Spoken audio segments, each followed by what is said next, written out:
Good morning. I'm Martin Farah and these are the top stories today. A lawsuit is threatening to embroil Donald Trump in one of the American hard-right's favorite conspiracy theories that the murder of Democratic Party staffer Seth Rich was connected to the hack of DNC emails during last year's presidential campaign. Fox News ran a story in May that blamed Rich for the hack and implied he had been murdered by Clinton acolytes as payback. Our chief reporter in the U.S., Ed Pilkington, has been sifting through the web of connections exposed by the legal action, which has been brought by a Washington, D.C. detective who says Fox fabricated quotes from him to support the false story.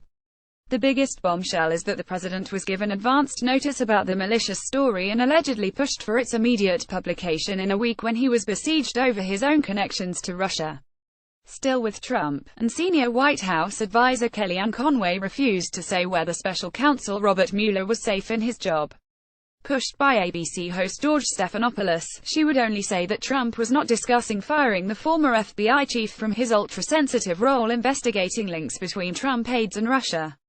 Privacy victory. New legislation will grant Britons the right to force social media companies and online traders to delete their personal data. The plans were floated by Theresa May during the election campaign and promised in the Queen's speech. But they appear to have toughened since then, as people will have the right to see all their personal data deleted by companies, not just social media content relating to the time before they turned 18. Matt Hancock, the Minister for Digital, said it would amount to a right to be forgotten by companies. Autumn of discontent. Thousands of pro-EU supporters are planning to stage an anti-Brexit rally outside the Tory party conference in Manchester. The demonstration, set for the 1st of October in Platt Fields near the city's conference centre, will involve groups thought to be planning an autumn of discontent against Brexit. A large protest is set for London on the 9th of September. The row over how Brexit is being handled by the government deepened at the weekend, with Downing Street forced to deny reports that Theresa May had agreed to pay a £36 billion divorce bill to the EU in order to get on with detailed trade and exit talks. Britain shot in Brazil. A British woman has been shot after her family mistakenly drove into a favela near Rio de Janeiro, Brazilian media have reported. The woman was hit twice in the abdomen, newspaper O Globo said, when the car she was in with her husband and 3 children was fired upon in the popular beach area of Angra dos Reis. No one else was hurt. Police said the family, who have not been named, were possibly the victims of a misunderstanding when they drove on after allegedly being told to stop by gunmen. IVF threat. 13 areas of England have restricted or halted IVF treatment since the start of the year, with others considering similar steps according to data provided by Fertility Network UK. The cost savings in areas such as Wirral and Swindon, where the number of free IVF cycles has been reduced from 3 to 1, defy national guidelines, and have brought warnings of a postcode lottery for couples trying to have children. The figures also show that over the past 4 years the number of clinical commissioning groups (CCGs) in England offering 3 full cycles of IVF has fallen by 46%, from 50 in 2013 to 27 this year. Sea lice feast on fresh meat in Australia after teenager left bloodied. Beware of the lice. Visitors to Australia already have to be wary of spiders, snakes and crocodiles, but flesh-eating sea lice can possibly be added to the list after a Melbourne teenager suffered severe bleeding after being attacked while taking a paddle at the city's Brighton beach. Sam Kanazai was treated in hospital to staunch the bleeding, which appeared to be caused by sea lice, although experts were stumped as to the exact cause. One said he had never seen a case like it. Lunchtime. Read Diana's image burnished, not tarnished. Diana with her sons, Harry and William.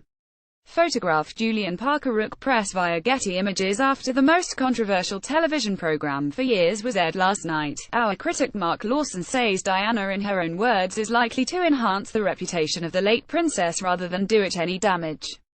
Fears about it being exploitative are balanced by the presence of 2 people who were close to her, Dr. James Colthurst and Patrick Jeffson.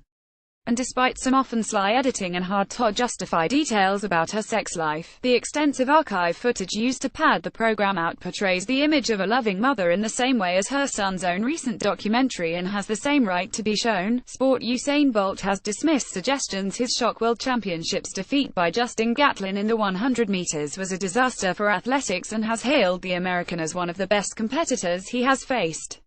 Boos rang out inside the London Stadium on Sunday as Gatlin, a twice-convicted drugs cheat, stood atop the podium before the start of the evening session, which saw the American, Tori Bowie, Pip Ivorian Maria-José Italu with a dive across the line in the women's 100 metres final.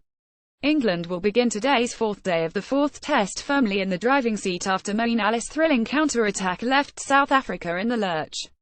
And Arsene Wenger has called on Arsenal to build on their Community Shield victory against Chelsea by making an intense and spirited start to the new Premier League season.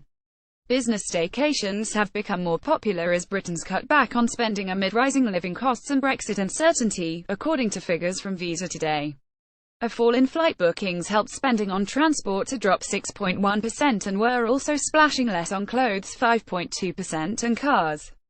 If you're going abroad, the pound is up very slightly on the dollar to $1.305, but is continuing its slump against the euro at a meager €1.106. The paper's a bit of a mixed bag on Monday's front pages. The Mail splashes with news that 1 in 4 care homes are not fit for purpose, saying that a watchdog has found 2,000 out of 5,300 homes have been found to be inadequate or in need of improvement. The Times has the headline NHS abuse of mental patients endemic and reports record levels of violence and abuse in mental health trusts last year.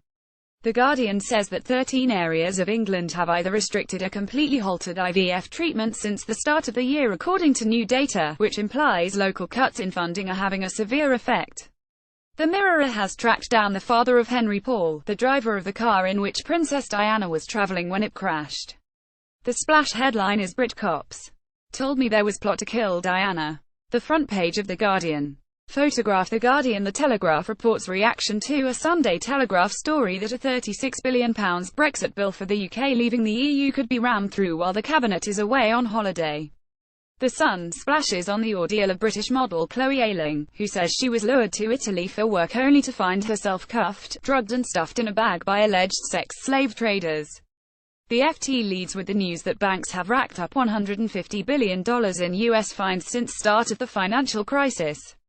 For more news, www.theguardian.com. Sign up if you would like to receive The Guardian morning briefing by email every weekday at 7 a.m. Sign up here.